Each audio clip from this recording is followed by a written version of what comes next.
You are listening to Lone Star Community Radio on 104.5 KCZWLP Conroe and 106.1 KZCCLP Conroe and worldwide on irlonestar.com. And you're on the Cindy Cochran Show. It's 10 o'clock. It's Wednesday, middle of the week. We're almost there. And it's always a fun day for Wednesdays. What, are you trying to get rid of me already? You've had me back for 2 days and you're trying to kick me off now? I know. I just, I should have worn like really something casual today because this is my Friday. Casual Friday. I wear the same thing every day. I was going to say, every day's casual Friday for you, Cindy.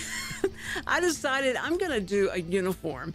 I'm not going to get up and have to try and figure out what I'm going to wear every single day that I come down here. So I thought, I'm wearing a Silver Well, you got Rock. your Silver Rock shirt on. Mike and Brian will be happy about that. I know it. And probably they want me to cut my hair to here so it would show the Silver Rock production.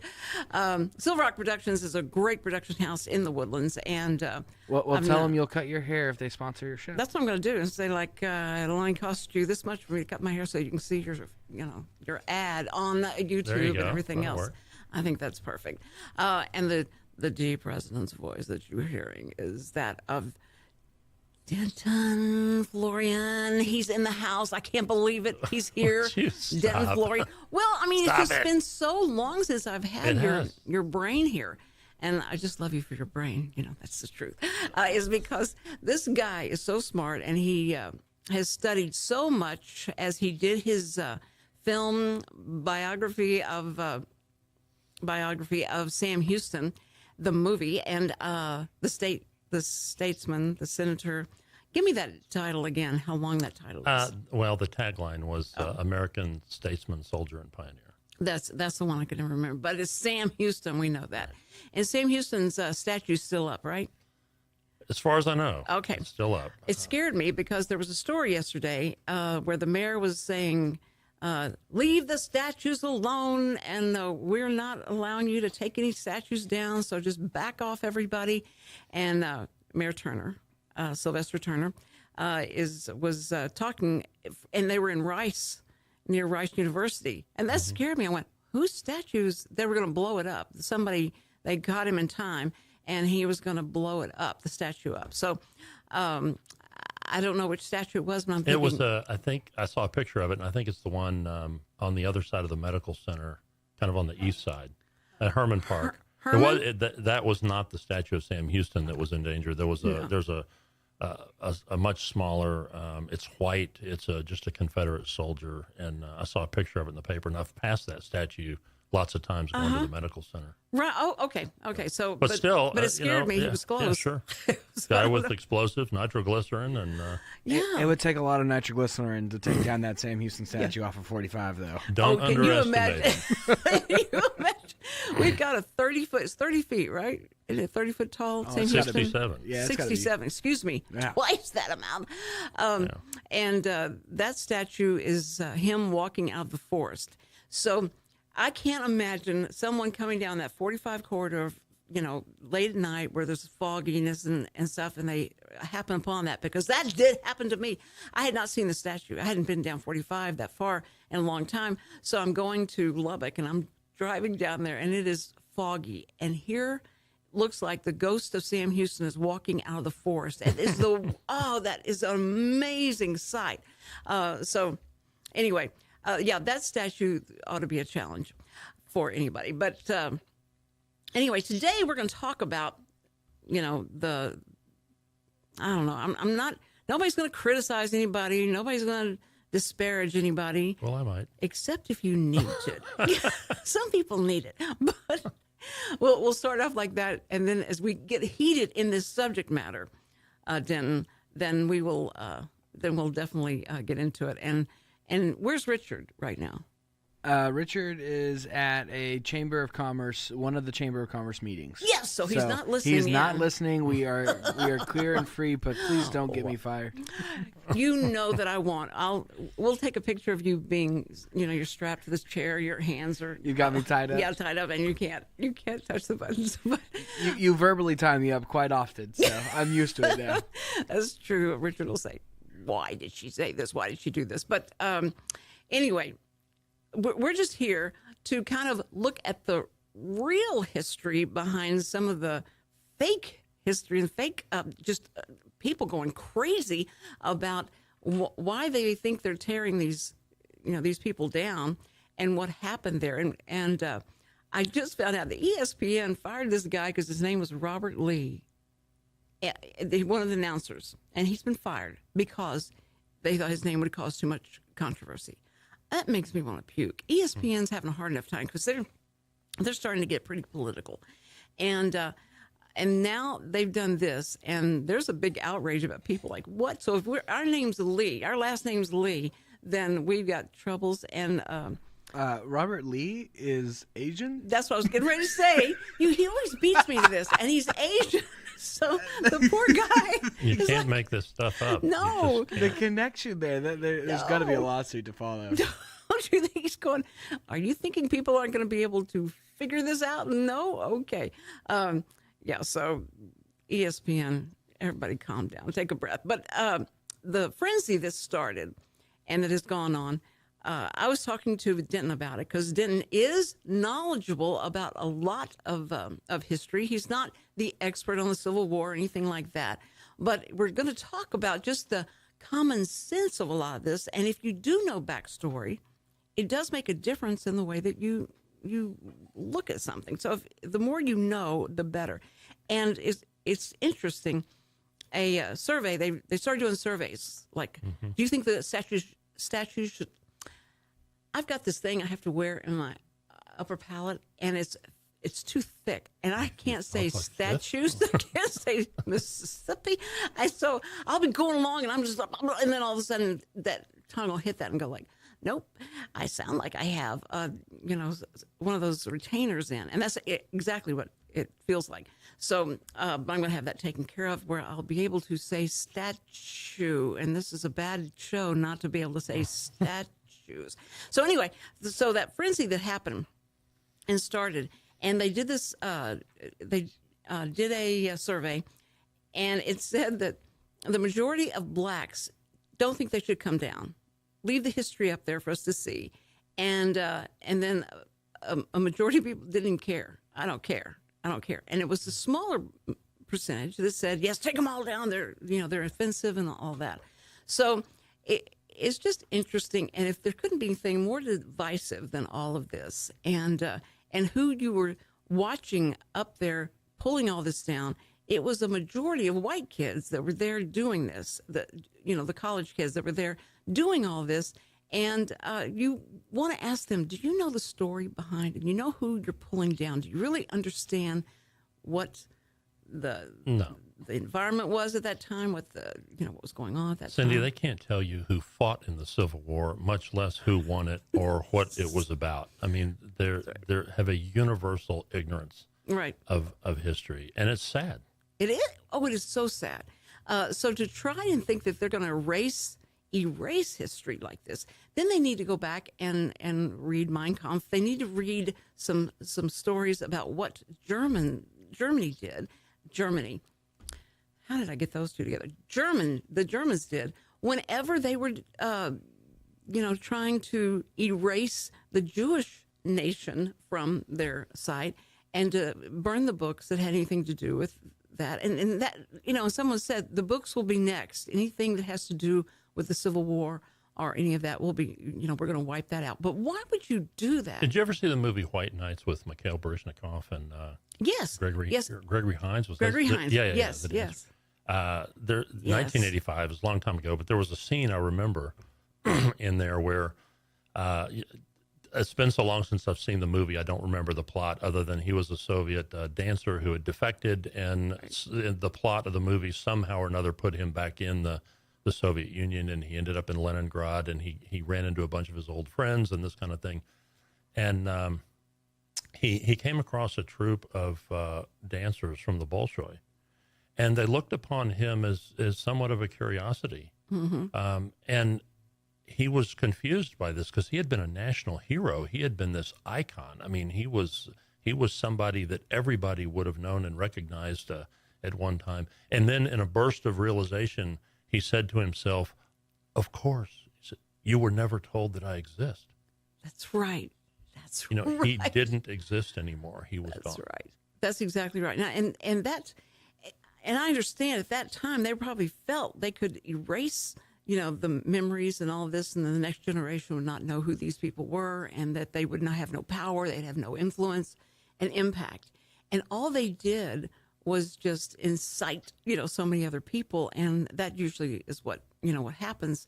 But I'm so excited for you to tell some stories that I had never heard before, and one of them was just, good grief, if people understood what this person that they're calling all these names and trying to deface and all that, where that came from and who that person really was and what that person was really trying to do. And that's what we're going to get into in our next segment. He's going to tell a story about Robert E. Lee and what happened after the war. And a lot of people that don't know that the Union came to him to be the commander of the Yankees. And he said no, because whatever Virginia was going to do, he'd be there, right? That's what he said. And so he went that way. And I think a lot of people don't understand he was revered by the North. So anyway, we're going to get to a lot of stories that just you'll go like, what? Nobody ever told me that. Only on the Cindy Cochran Show, exclusively here with Denton Florian. What the history books won't tell you. I'm telling you, and it's just sad. Or they will, but you have to read them. That's right. Oh, that's what you do with those? Oh, I thought they were pillows. And you would think they were all written in cursive, where people like Jake wouldn't be able to understand what they were saying. Anyway, this is the Cindy Cochran Show, real reality radio. Be right back. Hey, this is Cindy. Just wanted to thank you personally for listening. Remember, live is even more fun, Monday through Friday, 10 a.m. And if you or someone you know would like to sponsor The Cindy Cochran Show, please message me on my Facebook page, The Cindy Cochran Show. Lone Star Community Radio is looking for those who are interested in hosting their own talk show, with monthly and weekly slots available on Conroe's FM 104.5, 106.1, and on irlonestar.com. Start your own podcast, create your first YouTube channel, and be on TV. Contact Lone Star Community Radio online at irlonestar.com or call the station message line at 936-647-3776.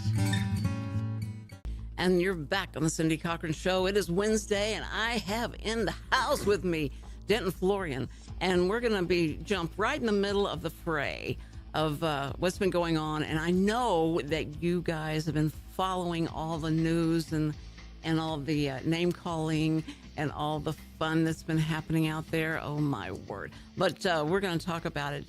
Jake, are you listening? You're going to have a little history lesson now. A little history lesson? Yes, you are. And I thought I was done with school. No, you're going to take notes.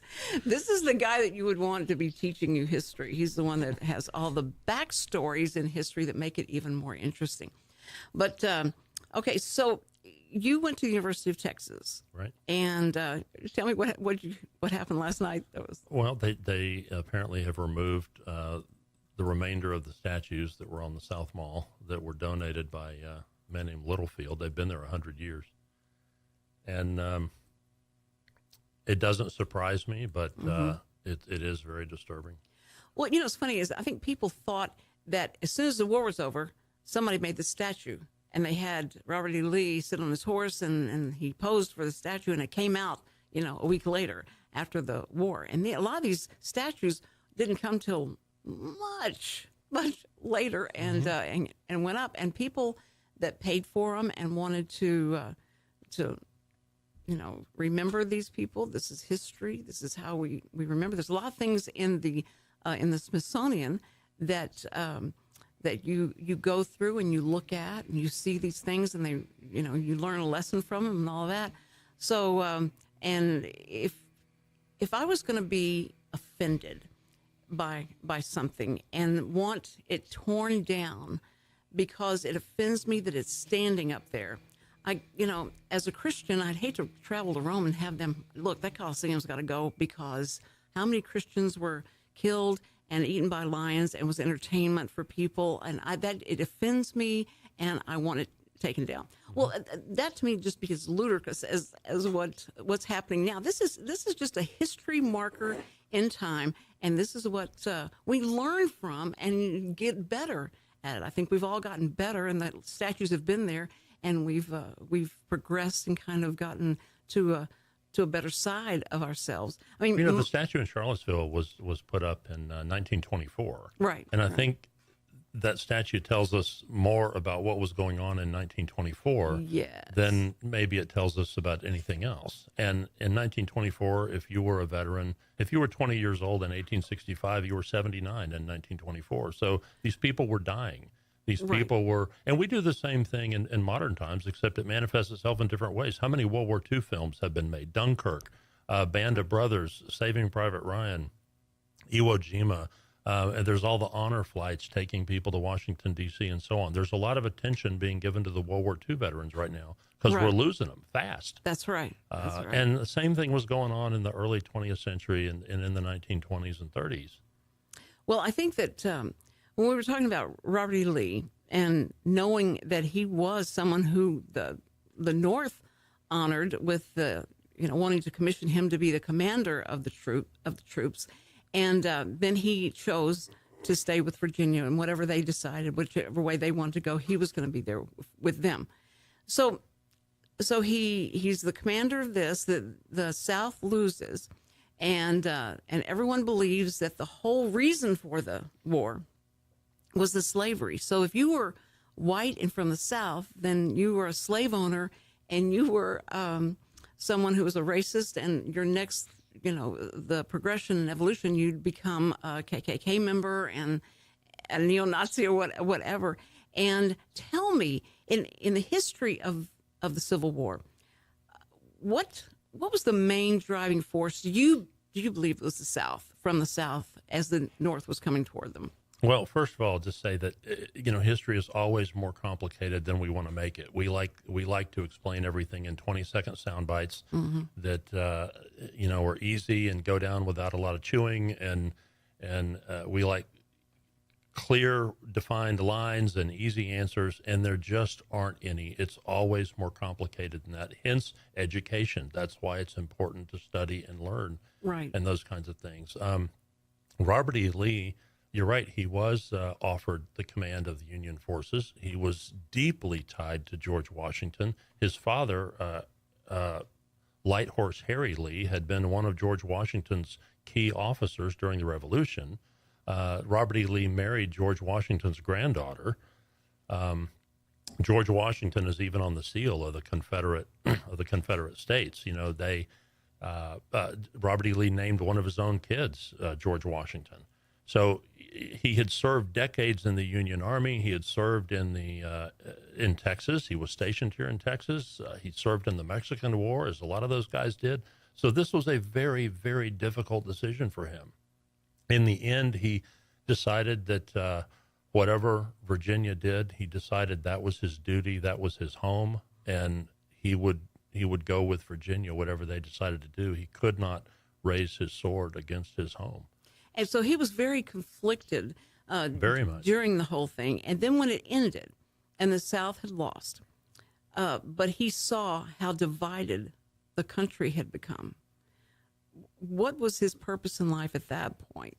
Well, let me tell you a quick little sidebar here. My father was in Europe in 1945, and two of his friends were shot and killed by Nazi snipers who he was guarding. My dad was in charge of guarding some food trains. He was in charge of 126 MPs, and the aid was pouring in the rear, and they were making sure this food got distributed fairly and didn't get looted and all those kinds of things. And two, there were these insurgent bands of insurgent Nazis that there was a lot of mop up, a lot of cleanup that was necessary. Just because the front moves to Berlin doesn't mean that there aren't a bunch of guys in the woods out there, right? So two of his friends were shot, and he dove behind the wheel of a truck, or I wouldn't be sitting here talking to you.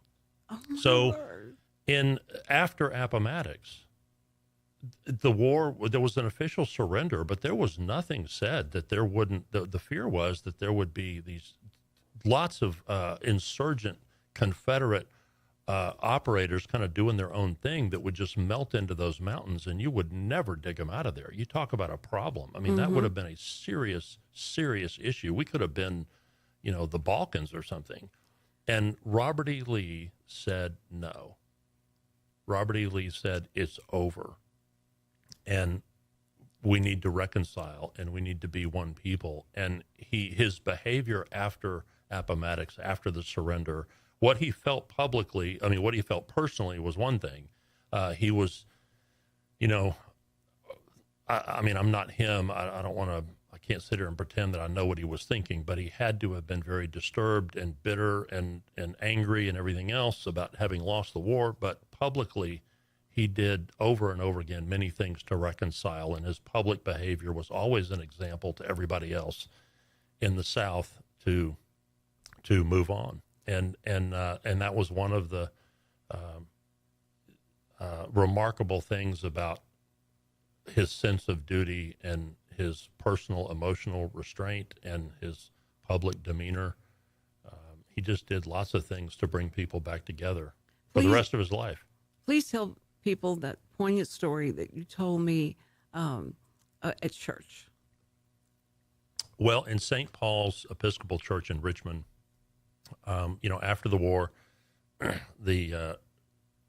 in religious services, the blacks and whites sat in different places, and the whites took communion first. And there's a story that in the book, I believe it's April 1865, and he sources all this. I don't have that in front of me, so I can't source it for you, but it's not hard to find if you Google this.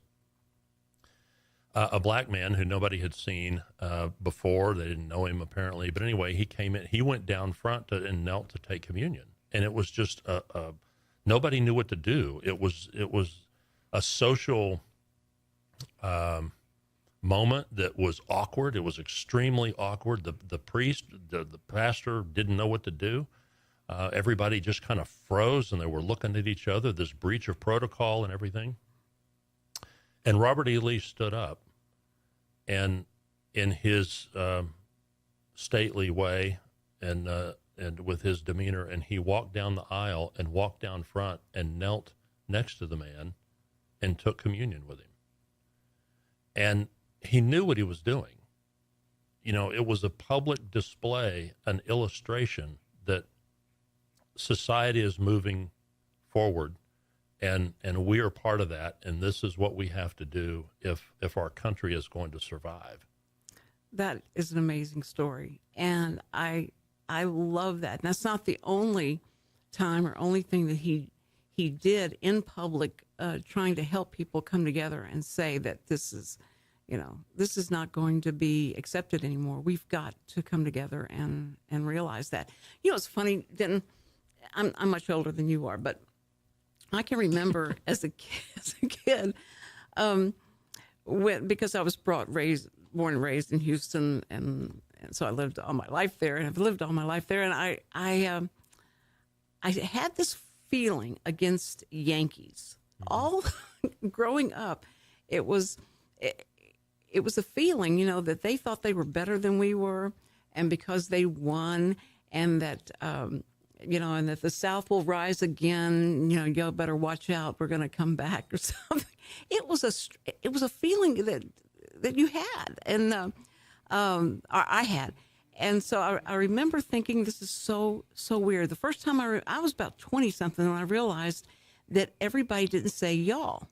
Mm-hmm. And that the northern people said you guys. And I'm going like, how do you know who you're talking about when you say you guys instead of y'all? And it was just this.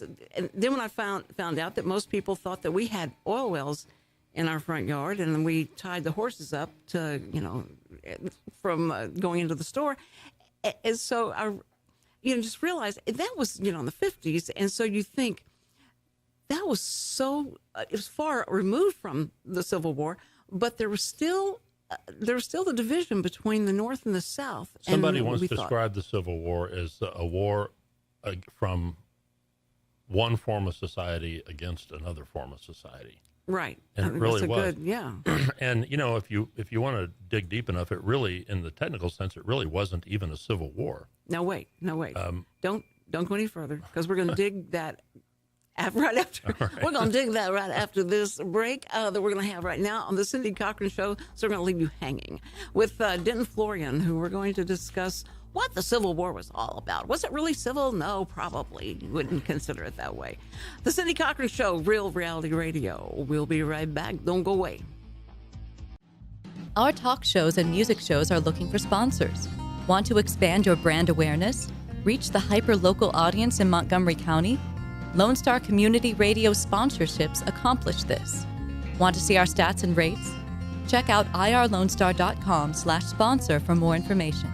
Or call in and leave us a message at 936-647-3776. Remember, live is better. And if you can, join me Monday through Friday at 10 a.m. and interact live on the show through my Facebook page. Let's get your morning started. And we're back on the Cindy Cochran Show. It is Wednesday, and a storm is coming. A storm is coming. And it's not what you think it is. I mean, we feel like we've been in a storm for the last couple of weeks of things that are going on. But this is a real live one that's moving into the Gulf, and so we might have... I didn't know we had a tropical storm until right now. Have they named it yet? I didn't say a name online. But... Our meteorologist. No, but it's something that'll probably mess up your weekend. You know, here we're going to probably get the dirty side, what I'd heard. Now, that's just what I heard, you know, and you know how fake the news is. But anyway, this is what I've always thought when we start talking about hurricanes coming, then, and you've lived here long enough to know that I understand this, that I thought there had to be a conspiracy between the meteorologist and the grocery stores. Has to be. Because as soon as they even hint that there's a storm that may be coming, I guess, every piece of bread is gone, the milk is gone, and every battery that on all water is gone. And you can't find it. I go like, man, that's just amazing that the grocery stores profit off of the announcement with all the Yankees here. Now, that's what I would say, because the Yankees don't know what, you know, we're so desensitized to hurricane. It's like, we're going to have a little more rain than normal. His name is Harvey. His name is Harvey. That's right. That's right. Harvey's perfect. Okay, we're talking to Denton Florian. We've been talking about the Civil War and some stories about Robert E. Lee that you didn't know that you know, this guy was not a neo-Nazi. Why they're calling him that is just, you know, a racist, because he fought on the Confederate side. Does not mean that everybody was like that. But the time that they were in, what the custom was, and what they'd been around for, you know, a long time, that slaves had been brought over from, you know, the not abolitionists, the ones that were sending the slaves and selling the slaves and making money off the slaves that were sending them over here, and that how horrible that was. And a lot of people that would go like, this doesn't feel right. This just doesn't seem right. But this is the way I was brought up, and when they were always there. And well, listen, slavery was the universal condition of mankind. I mean, as long as there have been people around, there have been slaves. It's nothing unique to the United States. They call it the peculiar institution. There really wasn't anything peculiar about it. I lost my train of thought a second. But the slaves, you know, if you did the people 150 years ago have different attitudes, racial attitudes than we do today? Of course. Yes. All of them did. That's right. Even the abolitionists, you can read some of what the abolitionists wrote, could never be printed in a modern newspaper.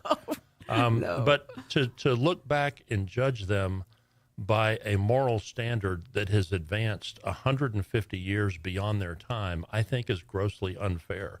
We ought to be thinking about, what are people 150 years from now going to look back and condemn us for? That's a much more difficult and much more uncomfortable question. Good point. Because, you know, what's interesting to me is I would feel so sorry for the Indians. I'd go like, you know, here they were doing their thing, and then we came over and what we did and what we brought down them. I'm surprised that, you know, the Indians haven't been more vocal than they have. And I don't know if this is going to give them the fire and all to say, you know, wait a minute. Y'all think y'all had a bad way? Let me tell you about what happened to us. And so a lot of people that rise up, either you move forward and you get better, and you look back and go, that'll never happen again, or you just wallow in all the stuff that happened to you and how bad things were and all that. But I think that when like my grandchildren are just like, what are they talking about? They don't understand. They do not have any kind of, I guess, until we're all gone, and then you see what it is that they're going to take over and have to deal with. But the monument landscape that we have, right? Those statues should be teaching tools. We ought to put up more monuments next to them if we want to, or put up more interpretive displays and information, and use those as teaching tools. Don't tear them down and try to erase them. We're very close to Orwell's memory hole. Oh, yes. It's very scary when you think about that. I mean, it truly is. And you can't just say, okay, Robert E. Lee was a Nazi, and therefore anybody who might say anything positive about Robert E. Lee is also a Nazi. And, I'm sitting here thinking, okay, well, what was a real Nazi? Yeah. It's important to learn about these people. Were they different? Yes. But why did they do what they do? Why did they do what they did? The most important thing to come out of the Civil War was the United States. Mm-hmm. The 20th century, imagine the 20th century without the United States as we know it. I mean, the 20th century would have been very, very different. And we ought to, like I said, I'm not a Civil War historian. I mean, I'm interested in it and I've read up on it and that kind of thing. But there are people that could really, really talk to you about this. But if you don't understand the Civil War, you cannot understand the United States. It's that important, and it was that huge of an event. It was there's been nothing else like it. And scale, even if we were engaged today at the same rate as the Confederates were engaged, we would have 50 million people in uniform. Wow. If our losses today were comparable to the Confederate losses, we would have 14 million dead. Think about that. If you looked at all of the wars in the United States up to 1860, if you looked at the colonial wars, the American Revolution, the War of 1812, the Mexican War, and looked at those casualties, all of those casualties combined are less than what was suffered in 2 days at Shiloh in April of 1862. That's amazing. Let's pause for a moment and think about what our ancestors endured and what that event was. And you can't just paste it over and say all those people were racist and Nazis, and so we should just take all their statues down. Right. Because it is true. I've heard this everybody's heard this so long. The slippery slope that you start on. This to me became, the icon for that, because the slippery slope is happening now on how the pressure happens and what people start doing, just like the UT and those things that you feel like will never happen. And they're looking at the Jefferson Memorial. They're looking at so many other places where you go and then George Washington that people are calling for. I'm like, what? Are you crazy? This is going to be, people are going to start going like, okay, you've totally messed up your point. And your point is not well taken anymore because of what you're trying to do and the way you're going about it. But you're right. Just adding more education to it would be helpful. The answer to ignorance is education. Right. That's right. Period. And we need to learn more about it. We need more monuments, more displays, not fewer. Exactly. And, our country advances, as the founder said, their hope was that it would be a more perfect union. It is a progression. Mm-hmm. Those people were born into slavery. They grew up with slavery. It's all they had ever known. It was the history of mankind. It was something that just was. They didn't probably didn't think about it the way Shelby Foote, the great Civil War historian, he said, I guarantee you, neither the soldiers on either side, to quote him, he said, neither one of them gave a damn about the slaves. Right. They were. That's not why they were out there in the field doing what they were doing. And the South was afraid of the North coming in to try and take away their lifestyle. Is that correct? That they were feared? They were afraid of them coming and taking over their. They wanted to move into their homes. Let me not to be misunderstood. Let me say something to clarify what I just said. If you drill down deep enough, sooner or later you strike slavery. I mean, the war, the fundamental foundational reason was slavery. The South, all of their states' rights talk. Well, you say, well, the states have rights. The rights to do what? The answer was to have slaves. If you read the literature, you read the letters, and you read the documents before the war, and then you read what was written and said after the war, you see two completely different narratives. All of the states that seceded had mentioned slavery in their articles of secession. This lost cause business that came up later, the saying that, well, we fought for a noble cause and we knew it was a lost cause to begin with. That the inevitability of a Union win is a post-war construction. Mm-hmm. Nobody would have predicted Appomattox in 1861 or 1862. The South, either side could have won that war. The South didn't have to win militarily. All they had to do was fight to a tie. All they had to do, whichever civilian population gave up first, they win the war. And the northern morale, the northern civilian population was very close to caving in the summer of 1864. And if they had fought to a tie, if the northern civilian population had given up, then the South would have won that war. CJ, I mean, think about Vietnam. Think about Vietnam. But tell me that the United States is not more overwhelmingly, industrially more powerful than the Viet Cong were. Oh, right. We were. Right. And what happened? It would have been the same thing in the Civil War. Well, could have been. That's the blink that happens. But I am so happy that someone like you is here to put it in context, and that's what I wanted to try and do, is just like study your history books, study what this is all about. When I'm not trying to make this comparison, when The Exorcist came out, The Exorcist was such now you're going like, what does this have to do with the Civil War? Okay, are you ready? I'm going to make this good. time. I'm listening. Here we go. I'm excited. So, people go see this movie, scares the bejesus out of them, and what do? They go to the Bible, because the quotes that were in there and all that happened, people will start going, I've got to read my Bible and see, is this really true? Is this true? Well, and I think that fear that was in them drove them to find the history of this, to figure this out. That's what you wish would happen in this instance, that the uncertainty and all this chaos and this violence and all this is going to happen. Then go back to the history, find the history of the education of it, and you won't be as afraid. And when people start reading the Bible and going like, oh, okay, well, I understand. The devil's a fearful thing and it's horrible, but there's a way out of this. There's a way out. We can be better. We can be okay with each other. So in your history class next time, we're going to talk about the reasons why The Exorcist and the Civil War have so much in common. Okay, listen, you're listening to the Cindy Cochran Show. Yes, you are. And we will be right back for our last segment, so don't go away for the golden words spewing from this guy's mouth that you want to make sure you capture. All right, we'll be right back. Don't go away.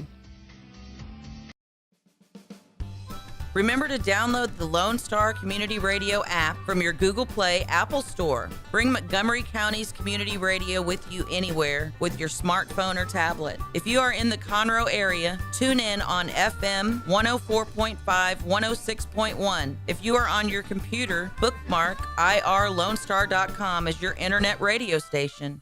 Lone Star Community Radio, broadcasting 24/7 from the heart of downtown Conroe, Texas. Hi, this is Cindy. Thank you for taking the time to snuggle up with a good computer and a latte grande and listen to the Cindy Cochran Show, having fun with the world's news and local happenings in your own backyard. Well. I'm sitting here just having this great conversation that as a listener and a viewer of television, I'm always wishing that they would show what I missed, when you come back from a break. Well, both of us got caught up in conversation, and we just didn't realize that we were already back from We've break. got a show to do. Right? And the show must go on, for crying out loud. I've pleaded with Denton to tell these stories that he had told me, and this one is really cool. Another story about Robert E. Lee and how he was working hard to reconcile the division that was happening in the country, and it was there already, but it was really bad after the war, and trying to get people to move back together and move forward. So tell me the story about there's a beautiful story about a reconciliation type story. It happened in 1868 in Rockbridge Bath Resort. He went for his first vacation there. I'm assuming this is in Rockbridge County, Virginia. But they had a nightly dance called the Treadmills, and there was a girl there who was written to be very beautiful, but her father was they were in the South. But her father stayed out of was a Union man. He stayed out of the war, and he made a ton of money. And a lot of the other girls that were there and other people that were there, their fathers had gone into service for the South and lost everything, including their lives, some of them. And so she was resented. She was ostracized, and so they had this dance, and she's in the other room reading, and just by herself and everything. And she looked up, and she saw this. She looked down and she saw in front of her this shiny pair of shoes, and she looked up and there was a smiling Robert E. Lee, and he extended his hand and asked her for a dance. And he had daughters. He knew what was going on. Mm-hmm. They were talking. They told her. And so he asked her to dance and went out on the dance floor and danced with her, and then escorted her back to her seat. And after that, there was just a flood. Everybody came in. Everybody wanted to, they needed include permission. her. Yeah. And yeah, that's right. They needed permission. Now, listen, there's probably not 100. This was never written about. There were no telegrams that went out or newspaper articles. And nobody outside of the probably 100 people that were there knew about this or saw this. Right. But it's an example of his character. And it's an example of his constant behavior to bring the country back together and to reconcile. And it was a gentlemanly thing to do at the time, but it was bigger than that. He was trying to convince all these people in the South to pick up and move on and get over it and be civil and Really? treat each other like human beings again, and to bring the country back together again. And have some civil peace. Right. That would be different. I think that, a lot of our understanding of the Civil War comes from Gone with the Wind. That's our impression of it. And it was, the Southern people came off as kind of goofy, and like dogmatic about things and just totally not understanding. And that's why Clark Gable looks so good, trying to explain to them, guys don't know what you're asking for, and that and how he played both sides against the middle, and it was interesting. I think it brought out a lot of stuff because I was a little kid when I saw it. I resaw it. I didn't see it in 1936. In 1936, I saw it. When they brought it back, and it was amazing. I mean, it was just like you're like, what? And then Shenandoah came out with Jimmy Stewart, and that was another angle of looking at it and all. So I think that our understanding of that time comes from movies, and a lot of times we don't read the direct recollection of the people that were there and what happened, and see it through their eyes. And I thank you for doing that, Denton. That's amazing. And I'm interested in Jake, because of your age, and he's in college, just second year of college, right? Third year of college. You're graduating. You've got your own company. I'm so up with everything. Okay. I've been in college way longer than 2 years, unfortunately. I thought you just. I squeezed 4 into 5. I'm taking a celebratory lap. And he's doing it all online. So this guy doesn't even, he's not even having the interaction of the uproar that happens in colleges. But I don't think Sam Houston's like that, right? Sam Houston, yeah, of course it is. They have those kind of people. Last year when you saw the officers get attacked, and you had the one young lady that spoke out and made a very vulgar comment about saying basically he deserved it and he should suffer, and trying to basically defend those who attacked the police officer. She was a Sam Houston student. Oh, she made national CNN. That's Fox important. News. This is totalitarian behavior. Yeah. And political violence of any kind ought to be condemned and put down in the strongest possible terms. Well, I mean, as a youth, and how I view it, I see a lot of younger people getting more involved, and they're not doing it necessarily for the right reasons, and they're not going about it in the right way. Why would I try to remove anger or hate with anger and hate? That just doesn't. Right. Two evils don't make a good. Right? Well, and when you're trying to prevent somebody else from speaking, you're trying to prevent somebody else from exercising their First Amendment right, and you're using violence to do that. You've got a mask on, you're blowing up buildings, you're lighting fires, you're smashing windows. You're engaging in violence to prevent somebody from speaking, and yet you're holding a sign that says, "Say no to fascism." The irony of that is that, but that's the level of ignorance we're talking about. No, the irony of that is totally lost on these kids. Oh yeah, that's right. And to interview them on the street is, even when people try and do that, is so. I mean, that's what people need to see more of. It's so eye-opening, going like, these kids don't have a clue why they're there, and that they're there because it's a excuse to go wild. Well, and that's the problem. They're there for the wrong reasons. Yeah. And I'm not one who's very politically active as much as I should be. I voted in the last presidential election. I did everything along those lines but I'm not one who's going to necessarily speak out in my political beliefs, because I think that's something that should stay more private and close to the vest. And so You're right. Yeah, and that's just the way I am. But a lot of these kids, they're not there trying to speak out for social justice or anything. They're trying to get their 15 minutes of fame. But it's what's hard is when the identity of whatever you have voted for, and whatever party you're in, becomes, something that people in the news, the media, and all that has deemed evil. Then we got a problem, because it is. I can't be accepted for who I voted for. I can't be accepted for what I see as a good policy, and this was what we should do it. And call me a Nazi, and call me, the names that they call people that would vote one way or the other. It's ridiculous. I mean, it's just like, do you not hear what you're becoming? You're becoming exactly what you think you're fighting for. It just doesn't make sense. So, well, and you also, they're going to have the problem that the South had during the Civil War, and that is that you can't claim protection from the Constitution while you're simultaneously in rebellion against it. Exactly. That's exactly very well said. Thank you so much. I do want to tell people, Denton, how can people find you and find all the things that you've done? How can they find you? Oh boy, I'm pretty easy to find. Okay. Well, let's give out your number. Your number is 9. No. Right. Call my house. If probably the easiest way would be there's a Facebook page that the Sam Houston movie has. Mm-hmm. You could search Sam Houston. I'm trying to remember what the title of the Facebook page is. It's been so long since I've looked at it. It's more than just Sam Houston, because you get Sam Houston, Fort Sam Houston, and everything that comes up.